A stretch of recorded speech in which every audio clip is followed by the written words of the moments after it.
Welcome to Mystery Date. This show was created first and foremost for entertainment purposes. While we do our best to research our topics, nothing discussed on this show should be taken as absolute fact. Opinions, theories, and interpretations are just that. Listener judgment is encouraged. In the summer of 1977, a small council house in North London became the center of one of the most famous hauntings in history. Furniture moved on its own, toys flew through the air. A young girl was photographed mid-air as if thrown from her bed. Police officers said they saw chairs slide across the floor. Journalists claimed they were hit by flying objects. Paranormal investigators recorded a voice that said it belonged to a dead man who once lived in the house. But here's the problem. The children admitted they faked some of it. Skeptics say all of it was a hoax. And Hollywood later rewrote the story so that people who actually investigated the case were almost erased entirely. Tonight, we're walking through the Enfield Poltergeist from start to finish. We'll break down what really happened inside the Hodgson home, who investigated it and why, where the case starts to fall apart, and why even 40 years later, no one can agree on what was real. Was Enfield one of the most convincing hauntings ever documented? Or was it a perfect storm of stress, attention, and a story that grew too big to control? Let's open the door to 284 Green Street and see what's still knocking. I'm Christian. I'm Kate. Welcome to Mystery Date.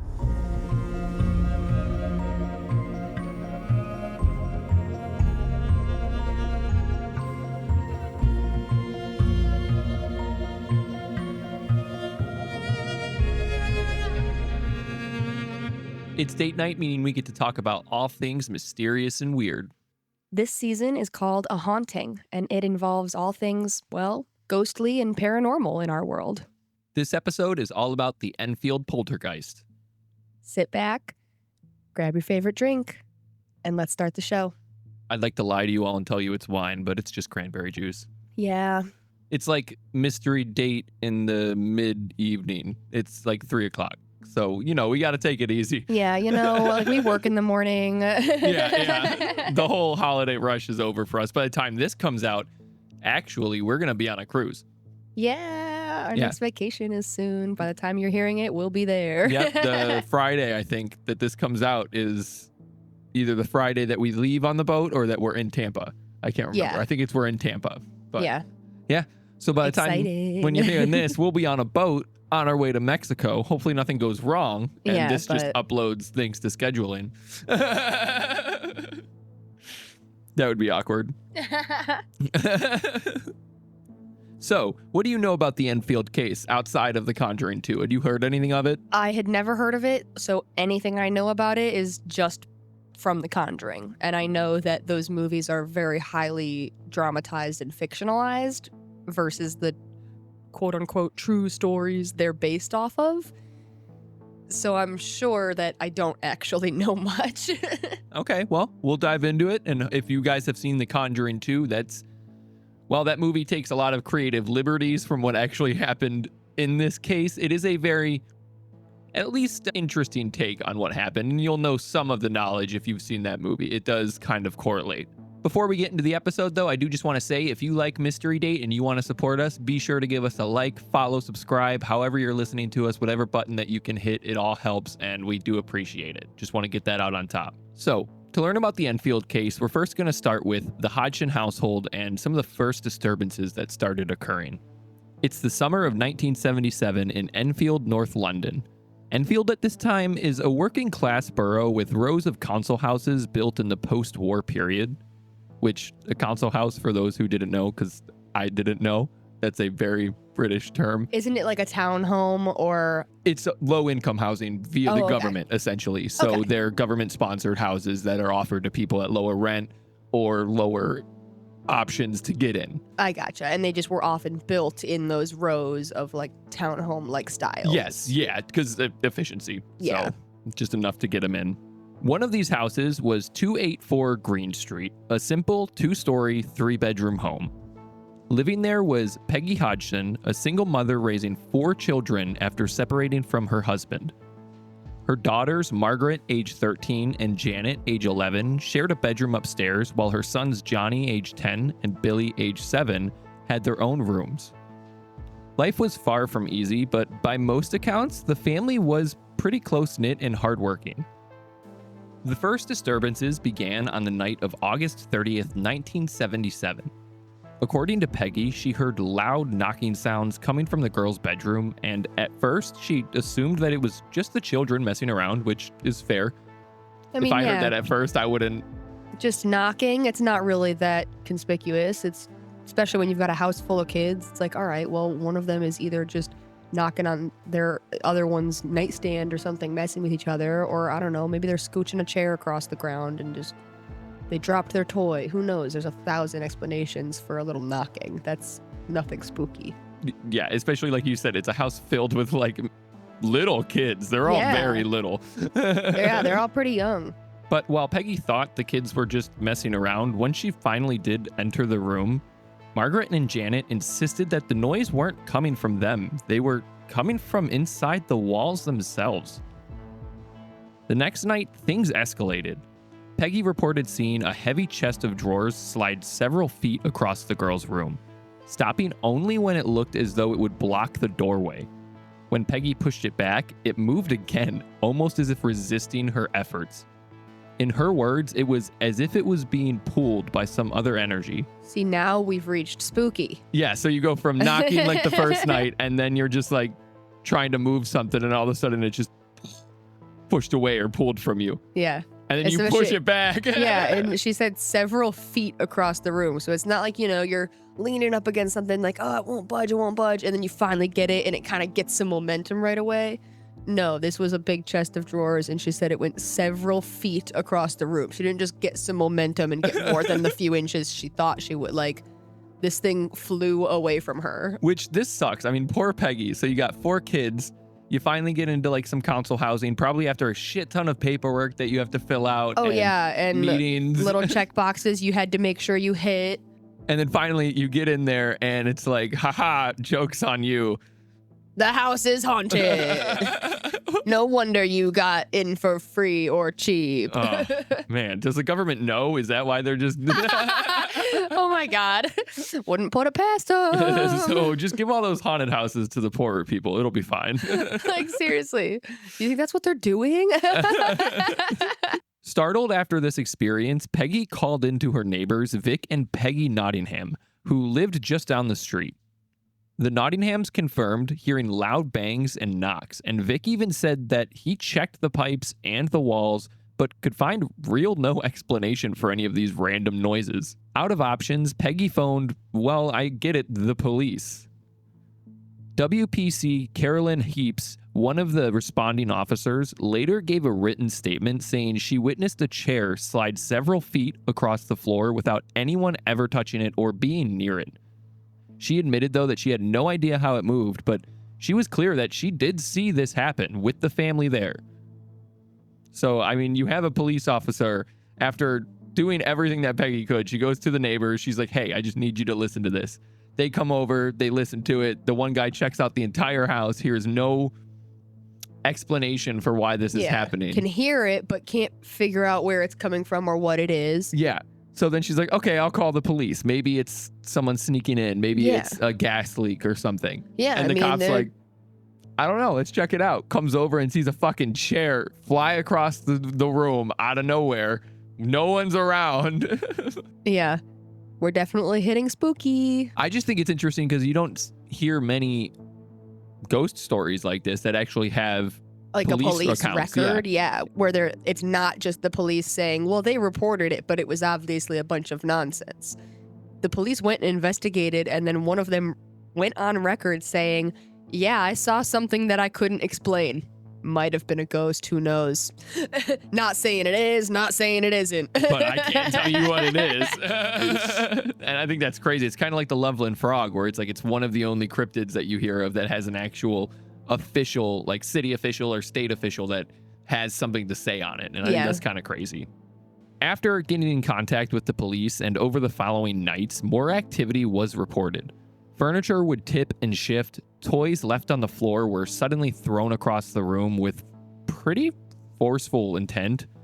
And marbles and Lego bricks were seen flying through the air, yet when people picked them up, they were curiously warm to the touch, as if they were heated by something. The disturbances didn't stop at moving objects. The children claimed that their blankets were being tugged off of them while they slept, and Janet in particular complained of feeling unseen hands grabbing at her in bed. On one occasion, her mother described finding her daughters wide-eyed, claiming that their beds were violently shaking. By early September, word had spread through the neighborhood and reporters from the Daily Mirror were invited in. During their visit, they too said that they witnessed objects flying across the room, and one photographer, Graham Maurice, claimed that he was struck by a flying Lego brick, leaving him with a visible cut above his eye. Them Legos will get you. Yeah, stepping on them and now you're getting them chucked at you. Getting them chucked at your face. A Ouch. warm Lego, a heated Lego. It's like, what the fuck is this? One of the kids is just like, That's what I'm trying to think. some friction heat real quick before he whips it at you. Because Like, of what? course you go to, it's the kids, but it's like, okay, but that's kind of weird. Yeah, like why are they just keeping them in their warm little grubby kid pockets, and that's why they're all warm? But not everything. They said some of them were like full toys, not just little Lego pieces. Yeah, but I think the Lego pieces specifically were what was like being heated. It's so weird. And I'm trying to imagine, like, I've picked up Lego pieces. I played with a lot of Lego pieces, and I might have held a piece that, might have been in a clammy hand or is a little warm or whatever, but I don't know, to physically mention and be like, yeah, they're hot. I feel like they've got to be of a significant temperature. I mean, that's true. So what the fuck are these kids doing? Yeah, just throwing the Legos, but why the hell would they heat them up? What are they doing? Just going over the stove and just setting them above there, waiting until they're about to melt? I was going to say it adds almost another level of something unnatural or paranormal or supernatural, whatever you want to call it. Just because it's like, well, yeah, if a Lego was hot, wouldn't it melt? That too, yeah. I mean, it is just plastic. So I'm just, oh my God. I'd get so pissed. Just heated fucking Lego pieces. It's like a Home Alone move right there. And the poor photographer, he's just like, oh, this is going to be my big break. Literally, he's like, man, they might put these pictures in the news. Like, I'm going to get a couple of jobs from this. And instead he shows up and he just starts getting pelted with little toys. Oh, poor like guy. Krampus. With strange noises echoing through the house, furniture moving on its own, and multiple witnesses, neighbors, police, and even members of the press, the Hodgsons found themselves in the center of something that seemed far beyond a typical household disturbance. And almost from the very beginning, one child, Janet, became the clear focus of all this activity. Damn it. Janet. Sorry, that's a... Screaming. No, scheming. Demon. No, still not right. No, damn it. No, I was doing a Rocky Horror Picture thing, but it's Sheeman. Sheeman. Always be scheming. If you haven't seen Haunted Hotel on Netflix, great show. Watch it. Highly recommend. If you're into this, you'll be into that. Yeah, oh, for sure. I mean, it's called A Haunted Hotel, so I'm sure you can imagine what it's about. Oh, such a great show. Yeah. So that brings us to the investigators in this case. Now, when I say that, who comes to mind? The one and only Lorraine and Ed. Yes. That's how all the movies go. They're just screaming at each other the whole freaking time. It's very true. Yes, the Warrens. I want you to hear how often I mention their name in this next part, okay? With the strange activity attracting police and press attention, the Society for Psychical Research, Britain's leading organization for the study of the paranormal, was soon alerted. That's when Maurice Grosse, an engineer turned paranormal researcher, entered the picture. Grosse had joined the SPR after his own daughter tragically died in a motorcycle accident, and he had personal interest in survival after death research, which is pretty interesting. Yeah, I mean... And I would say that's not, while it is uncommon to just change your career path entirely into paranormal investigation, I don't think that's an uncommon thing for grieving people to think about. Oh, no, definitely not. I mean, anytime anybody loses somebody that they care about, I think their brain ponders that what happens after death question. Before what I'm about to say, spoilers for Stranger Things Season 5. If you have not seen the finale or seen that whole season, skip ahead about like 5 minutes, just to be safe. You might skip some other content, but it's worth it. I don't want you to have anything spoiled. Yeah, come back later and then get those 5 minutes back in. But Mike and 11, I feel like, where that story he creates at the end, where it's a way for someone you love to survive. It's a way of processing. A way of processing and coping and trying to understand life as we are and not be scared. No, it's really all it comes down to, I think. It definitely makes sense. When he heard about the Enfield case, he volunteered to investigate without any hesitation, really. Grosse arrived at 284 Green Street in early September 1977, just days after the initial disturbances. He would spend nearly 18 months visiting the Hodgson's home, sometimes staying overnight. Over time, he recorded more than 2,000 pages of notes and hundreds of hours of audio tapes, documenting what he and others observed. Not long after, Grosse was joined by Lyon Playfair, a fellow SPR investigator and journalist who lived in Brazil and written extensively about psychic phenomena. Together, they became the two principal investigators on this case. Inside the house, Grosse and Playfair described nights filled with unrelenting sounds, such as knockings, whistles, and even barking noises that seemed to come from nowhere. In some instances, these sounds appeared to respond directly to questions. And on one occasion, Maurice reportedly asked for the knocking to repeat a sequence, and the same number of knocks echoed back. The phenomena weren't just limited to noises either. Objects seemed to move without explanation. You had chairs that were tipped over, cushions were tossed from the sofa, Lego bricks and marbles were launched across rooms, sometimes striking people, and a teapot was said to have been lifted off the table and thrown to the floor. How dare they? Not the fucking teapot. That probably really offended them Brits too. Oh no, you're right. This is in London. This is in London. They're throwing their teapot. You better hope it's still usable. You better hope it's like a cheap aluminum one that they can just pick back up and keep using. If you broke that teapot. It's a revolutionary ghost. What are these people supposed to do? They're already being haunted and now you're taking their tea? Oh no. How dare you? Outside of the tea, perhaps the most unsettling were the trance-like episodes involving Janet. Grosse and Playfair claimed to witness her speaking in a gravelly male voice that identified itself as Bill on tape. The voice described having died in the house, sitting in a chair in the corner of the living room. When they investigated further, they discovered that a man named Bill Wilkins had indeed lived at 284 Green Street before the Hodgsons.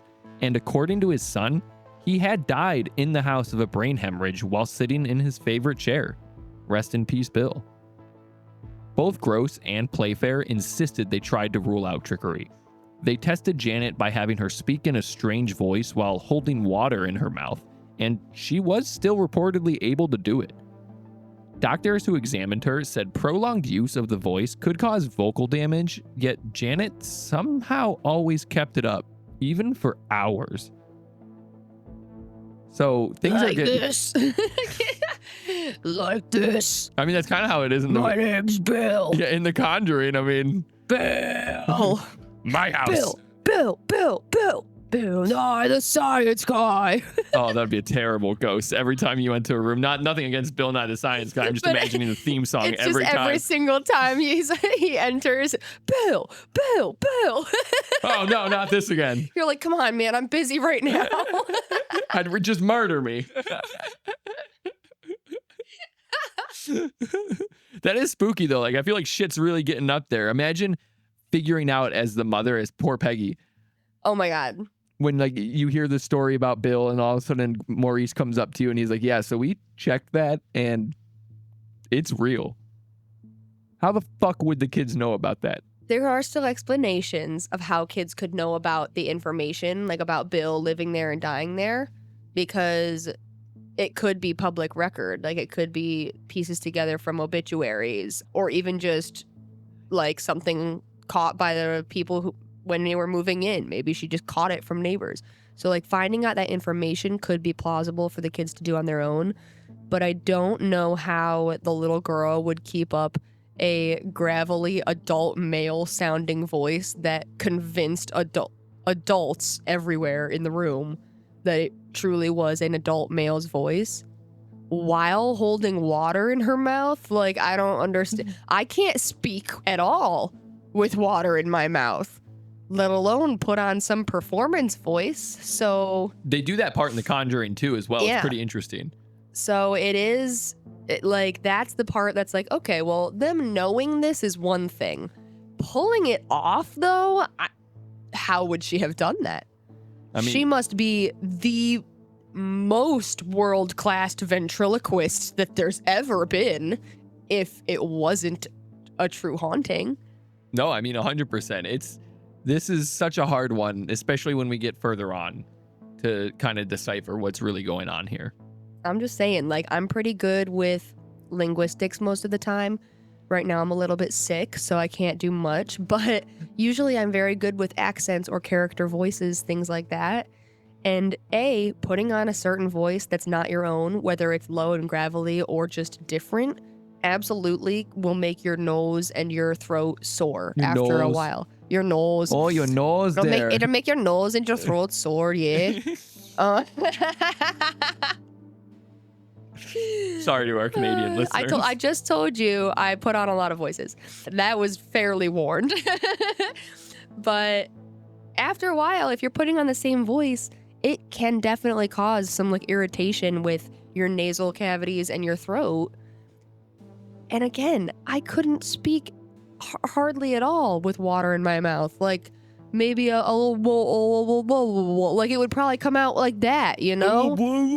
I want the water. Like it would sound like I'm not really communicating words at that point. It would be like noises because there's water in my mouth and I'm trying not to pour it everywhere. Like that's the part that gets me.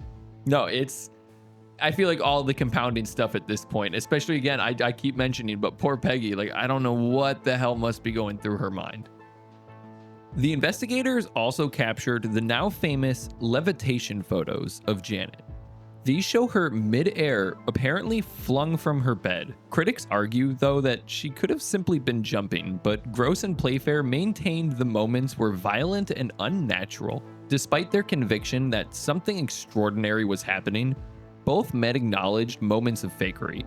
Playfair later admitted that the children occasionally bent spoons, hid recorders, or staged activity when they felt pressured or bored. I mean, even if this was a real situation, like, they're still kids.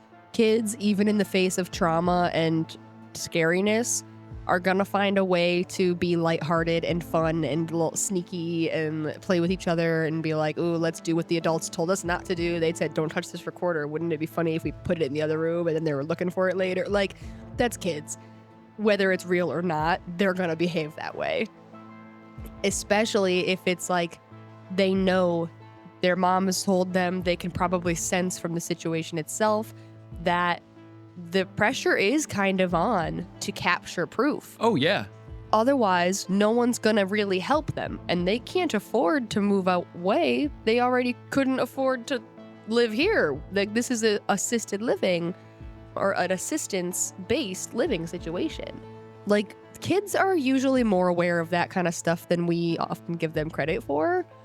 Kids understand your financial situation more than you think they do. Oh, yeah. Let's just put it that way and stuff like that. They probably felt that pressure. And if it had been a few days since real haunting activity had happened, they might have started to feel really scared. Like, if something else doesn't happen soon, they're gonna give up and leave. And then that's our chance. Like, that was it. That was our only line of help to get us more help. If we can't convince these people, they can't bring us the church or whoever to fix it. So they might have felt like, if we have to do something so that we can fill the gap between the real things and they don't lose hope. I mean, yeah, I don't think that... Because again, kids don't have all the logic. They don't know that any signs of a hoax would be terrible. Like, they don't get that part. They just get, this is scary. These people are the only thing that we might get help from.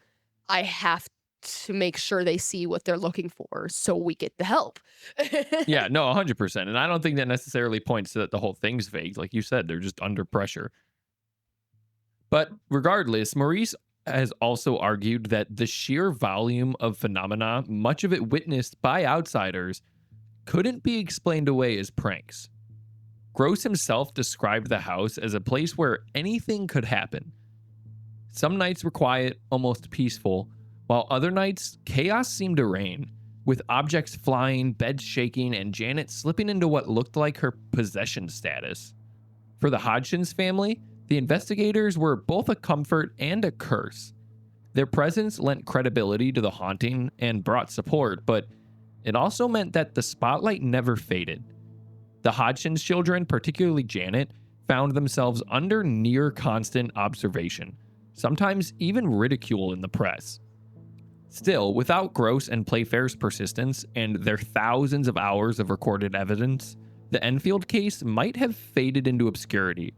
Instead, their investigation transformed into what is now considered one of the most famous and best documented poltergeist cases in history. I mean, they did have a crazy amount of documents about this, whether it was just notes or pictures or video. You said he had like 2,000 pages worth of stuff. And that hours of recordings. Tons. Especially back then, film and cameras weren't digital like they are today, and film has never been cheap. Nope. Like, you gotta believe that these people are convinced enough that they're willing to sink all this equipment and time and money into this. No, with all of the effort put into it, you got to at least believe a little bit that something was going on. Again, maybe not as much as they're saying or they experienced, but something. Come on, all of this, if this was happening in my house, I would believe in something. Yeah, and I will say the picture of Janet, like, in the middle of the air, sure, she could have jumped, but, like, she's pretty high. And she's in kind of a weird position. Like, I feel like you'd have to be, like, a pretty flexible, like, dancer or gymnast or cheerleader. Like, you would have to, like, have experience doing, like, a pike jump in order to do that. Oh, yeah. No, 100%. Which I don't know what this kid's life was like before. I don't know what kind of extracurriculars or skills she had.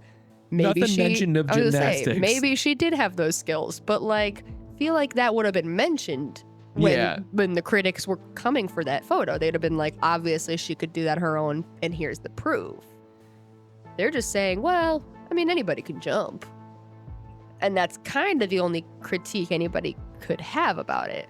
And I've been a dancer and a cheerleader, and it's not that easy to jump that high in that position. No, not at all. Let's just put it that way. Possible, sure. Probable? I don't know, guys. I don't know. So now that this case had been properly researched and you have Maurice Grosse on the scene and the family still experiencing all of this kind of spooky stuff, soon you have the skeptics that come out. We were always here. We were always here. We were just waiting for a moment to strike. As the Enfield case gained media coverage, it also attracted criticism. For every witness who swore they saw something supernatural, there were skeptics just as adamant that what happened at 284 Green Street could be explained by human trickery, psychology, or plain misinterpretation. One of the earliest challenges came from within the Society of Psychical Research. Researcher Anita Gregory visited the house in late 1977 and was unimpressed, to say the least. She believed the Hodgson girls, Janet and Margaret, were deliberately faking many of the events. Gregory later described the case as overrated and suggested it was all a hoax carried out by these clever children. John Bailoff, another member of the SPR, voiced similar doubts.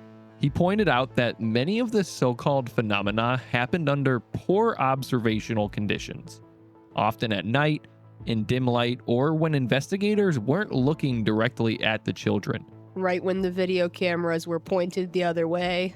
Stuff like that. Yeah. Or a very dark shot. Yeah, it's always a little bit too conveniently out of proof range. I mean, even you got to think that levitating shot, like it seems like every condition is right to get that in that random moment. It is so bright. It is clear. Yeah. Like, I don't know. The press were also divided in this situation, especially when the early coverage by the Daily Mirror was pretty sensational. But as the case wore on, journalists became more and more skeptical. Some reporters noted that Janet and Margaret occasionally laughed after supposed incidents as if enjoying the attention. They probably were. They were kids, regardless. Yeah. But laughing seems like going through some of this stuff and then just being like full on laughing. That is a little suspicious. A little bit. Little bit. Perhaps the most prominent critic was Joe Nickell, an American investigator with the Committee for Skeptical Inquiry.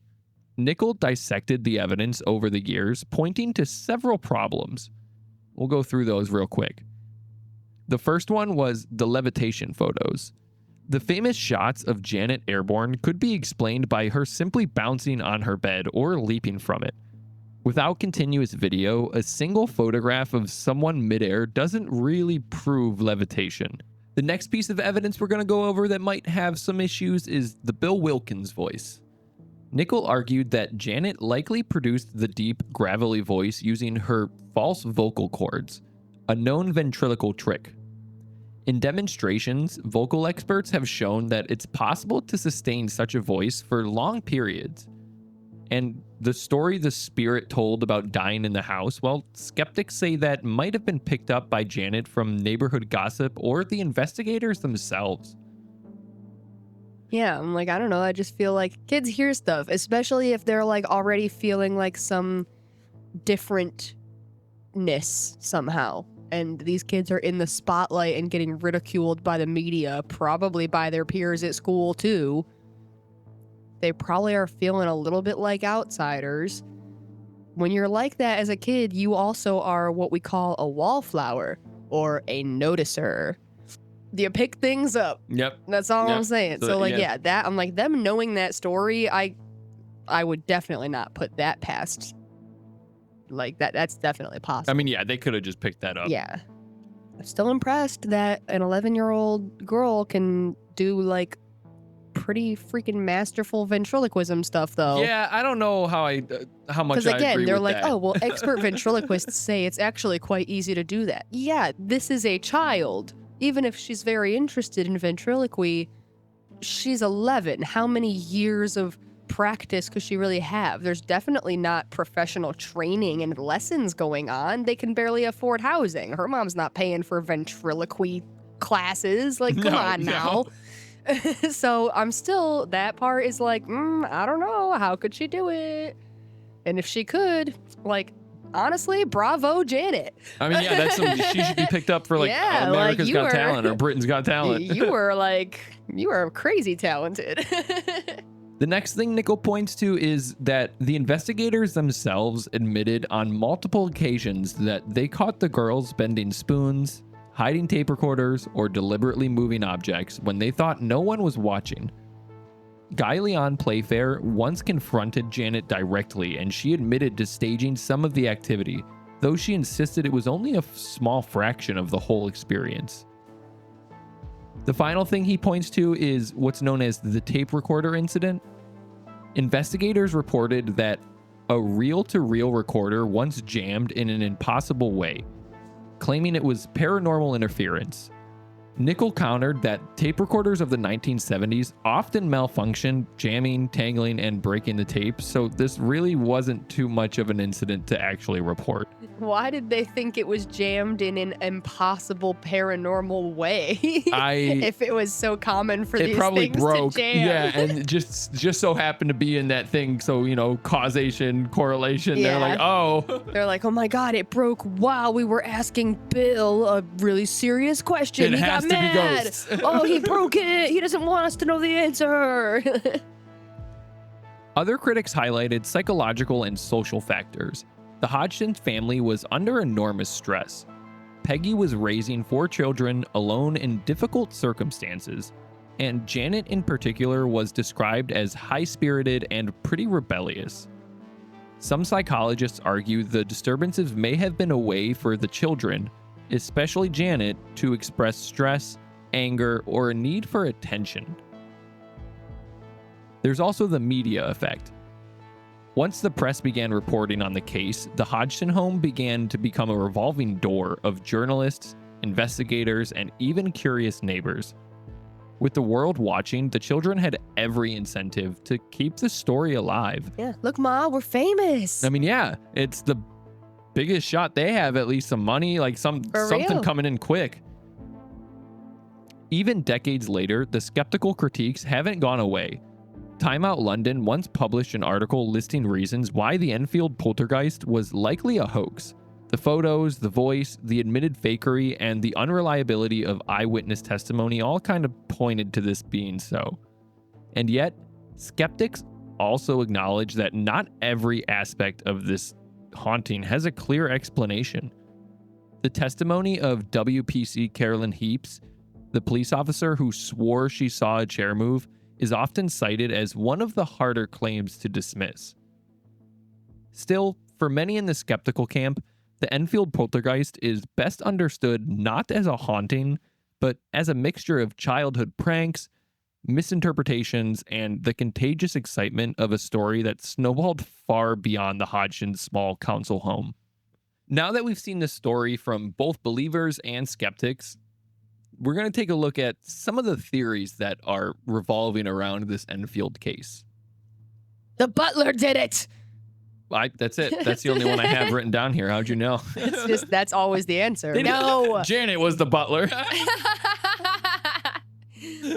Well, and if we're being honest, that's not always the answer. The answer is always the husband did who's it. out of the picture, so. There's no husband in this story, so. They're safe. Yep. So the first theory we're going to talk about is that it's a genuine haunting. This is the version most people think about when they hear Enfield Poltergeist. Under this view, something paranormal really did take hold of the Hodgson's family home. Supporters point to the sheer number of witnesses. More than 30 people claim to see or hear events.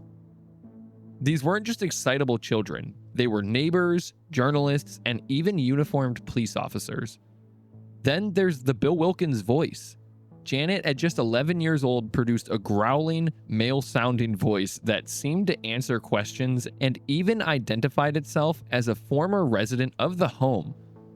Later, the son of the real Bill Wilkins confirmed that his father had indeed died in the very chair the voice described.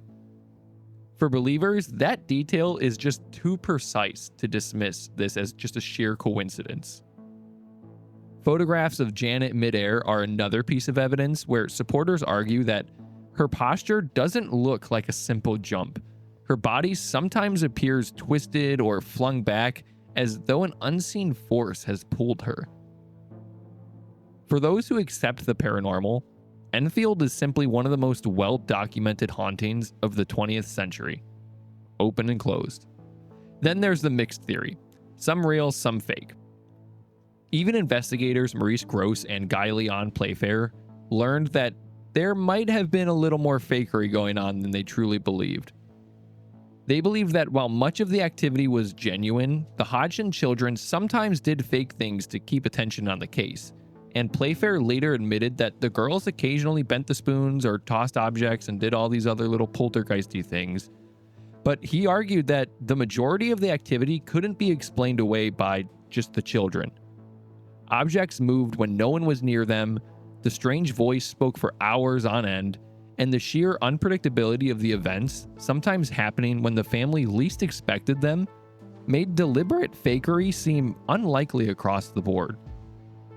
This is kind of where I'm at a little bit. Yeah, honestly, me too. Because, like I said, I'm like, no, she's not just in like little jumping or leaping poses in these pictures, okay? And the voice thing for a long time so well, and with water in her mouth, I'm like, come on now. She's not a professional ventriloquist. She's a kid. No, something was going on there. And the police seen furniture flying across the house. And I remember I've seen that real video clip. I think that's in the credits of Conjuring 2. The real video clip with the cops. I don't know. I'm not too sure. I don't remember if it is or not. I don't think that's caught on video. But I video. feel like I've seen a different clip that's not the ones, like the actors in the movie of the cops, where they were talking about this. And they probably talked about it in an interview. And they talk about and they talk about how like they checked all the furniture for wires and they were looking around to see like, okay, how did you pull off this magic trick? Because they all assumed, okay, this wasn't like, who did that? How did you guys make that happen? And they couldn't find anything. So ergo, nobody Something made it happen. Like it just freaking did it on its own. I am so freaking pissed. Yeah, literally. But then, like you said, the girls have either admitted to and have been caught faking certain things. So obviously, we know at least some of it is fake because that's been admitted to. But some of that stuff, I'm like, I don't know, man. I really don't think you can explain that away without a believer answer. Like, come on. No, this is definitely the camp I think I'm leaning in. And like you said, there's situations that happened where no, I don't know how a child would even come up with that, let alone that's pull the it other off. thing. I'm like, dude, if you guys really think the whole thing is fake, you're putting a lot of faith in an 11-year-old girl, both in her mind, in her strength, consistency, in her acting talent. Like, apparently she is a masterful jack of all trades at 11. Yeah, dude. Like, I know about gifted children and like student prodigies and stuff. All right. I know that's a thing. I know kids can be very smart. I've said it myself earlier in this very episode. They're smarter than we often give them credit for. They're not this smart. No. This is way too elaborate for an 11-year-old girl to have been like, yep, all right, let's scheme. Let's do this. Like, I got this. The next theory we're going to talk about is pretty much this whole thing being a hoax. Skeptics argue that this is the simplest, most logical explanation. Children, they say, are perfectly capable of pulling off convincing tricks, especially when they're clever, restless, and under stress. Janet, described as being a lively and rebellious child, became the center of nearly every phenomenon. To skeptics, that looks less like coincidence and more like authorship. They say that the levitation photos, well, she just jumped off the bed. The Bill Wilkins voice, well, that was a ventriloquial trick used by her false vocal cords. And the flying objects, they were just tossed when no one was watching closely. And let's not forget that Janet herself admitted that a small portion of the activity was faked. She called it only about 2%. But to skeptics, that admission cracks open the door. And I can kind of see why when you have a child being like, no. It was like 2% of it. Just like a little bit. Just a little bit. Because, I mean, if the children faked some of the events, how do we know that they didn't fake most or all of them? There are 4 kids. That's a lot of kids. Yeah, to be working on this. And unless you constantly have all 4 in one room under adult supervision at all times, they could be working together. Maybe Janet's the mastermind. She's like, all right, hey, Billy, you go over into the kitchen and throw a Lego. And then when they look back at the Lego, you'll come around the other doorway and come sit next to me. And it'll be like you were here the whole time and no one will even think the wiser. I was just about to say, too, that's perfect, because add in the circus-like atmosphere. You have reporters running in, investigators eager for evidence, and a family under immense financial and social stress. And you have all the ingredients for a prolonged hoax that spiraled far bigger than anyone might have expected. Yeah, and at a certain point, the kids start getting scared, like, we have to keep this up. They're going to call us out. It's a job now. Literally, it becomes less fun and more like, oh my God, what have we done? What have we gotten ourselves into?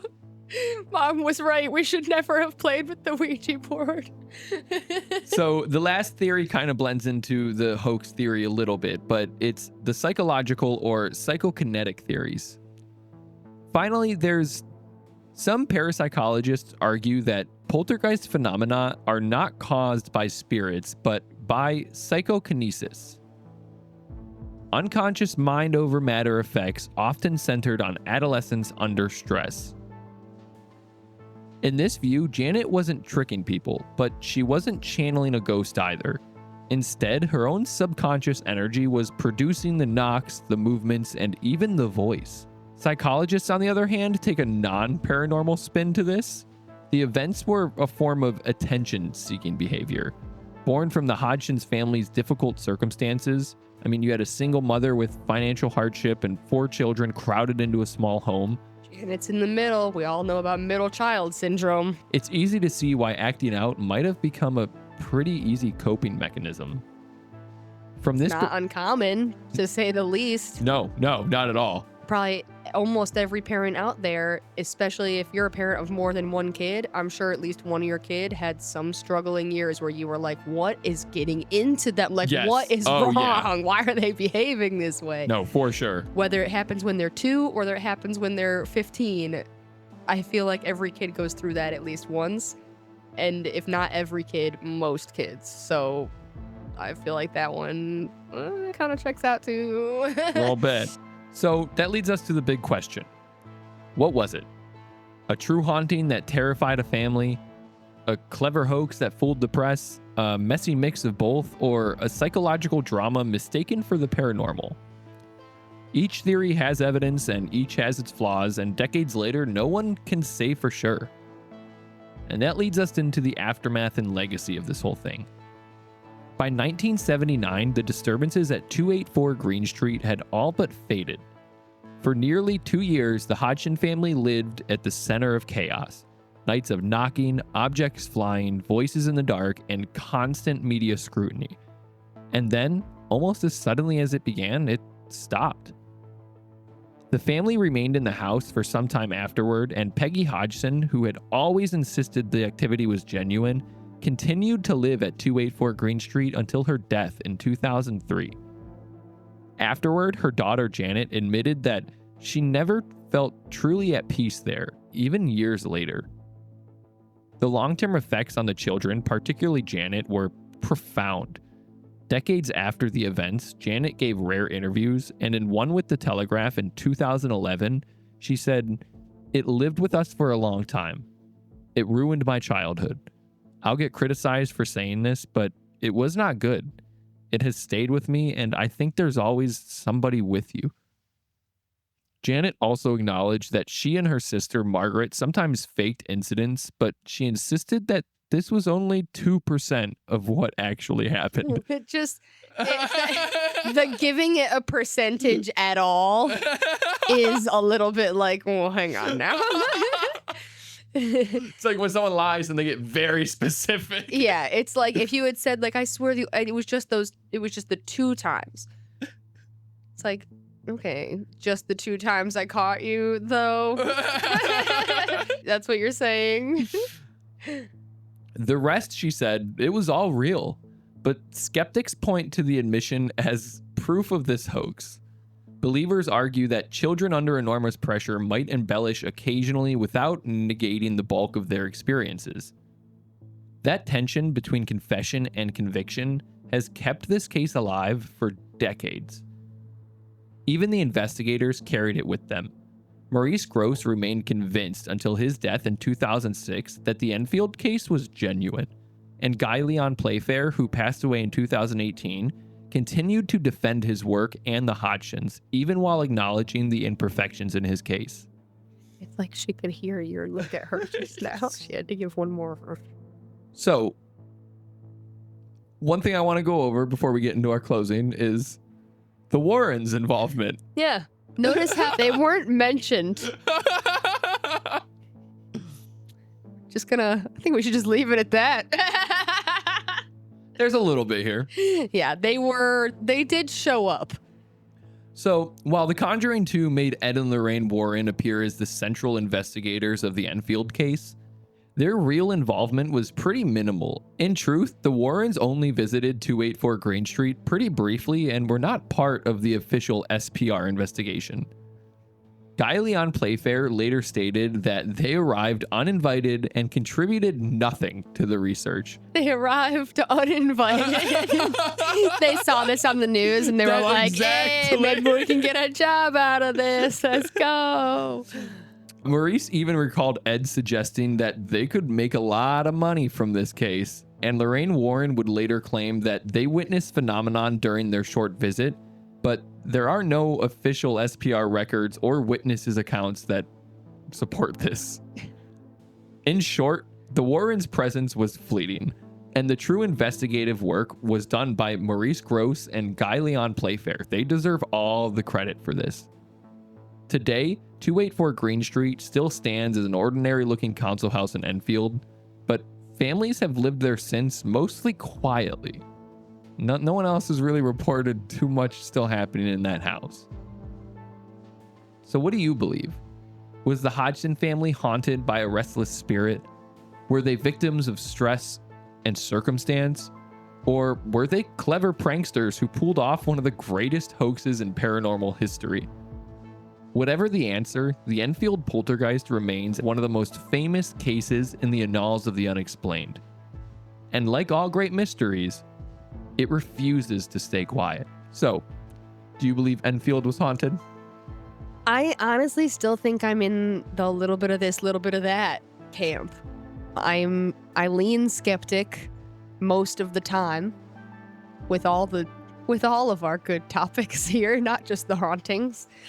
But the hauntings are the one thing that not just hauntings, but like spiritual energy or ghosts or whatever you want to call it. It's like the one mystery out there that I feel none of us can really disprove. Especially because we know, like scientifically, there's like a percentage of matter in the human body that like doesn't add up. Yeah, something like I remember Breaking Bad. Like when you break that, down all the different chemicals in the body, it's like, well, wait, what's that?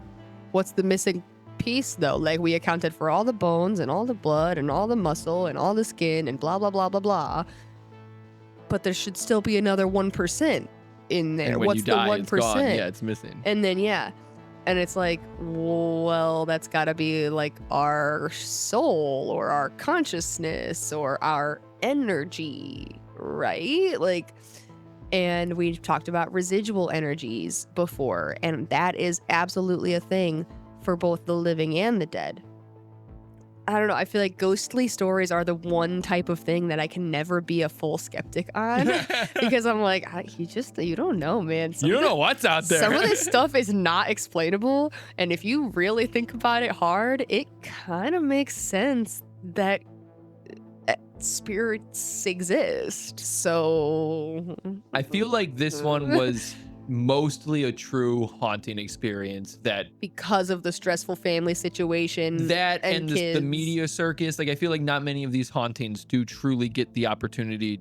I guess it's a bad opportunity, but regardless, get that chance to become so popular where you have all these researchers, reporters, you have people making blockades on the street because too many people are trying to get into this house and just investigate this. I feel like this is one of the earlier cases where you have that. It was unfortunately just a mesh of an actual paranormal incident, whether it was a poltergeist or the different types, if you believe in all those different types of ghosts or whatever. An energy was there that was manipulating things in the house and was maybe attached to Janet in some sort of way. Was causing knocks, was causing suspicion. Yeah, and I think that the kids, like you said, they were stressed. The family didn't have a ton of money. They saw all this reporters coming in. This is a chance for someone, maybe one of them, to become famous, get some cash to bring back home. There were incentives there. So I'm like, I think it's a mix of both, where something was happening and then maybe down the line it just got carried away and snowballed from there. Yeah. Yeah, that's kind of what I think too. There you go. Enfield, we think, was partly true. A mid-thumb. We'll give it a mid-thumb. A mid-thumb haunting. I think the Perrin family is like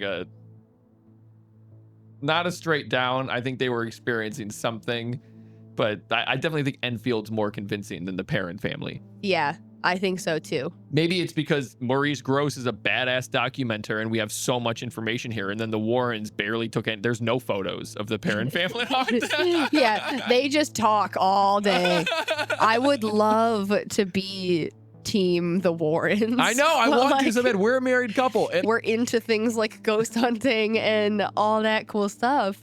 It's like those should be like our superheroes, right? And then it's like, I don't know if I really believe them, man. Yeah, I don't know. And they are going to come up a lot in this season. Not every episode that we're doing is directly attached to them, but a lot of the cases we're going to be covering and things we're going to be covering are going to be attached to them. At some point, we will talk about the Warrens going up against the church, the Warrens going up against the legal system, and all of the trials and stuff that they went through. So if you're interested in the Warrens, just keep listening.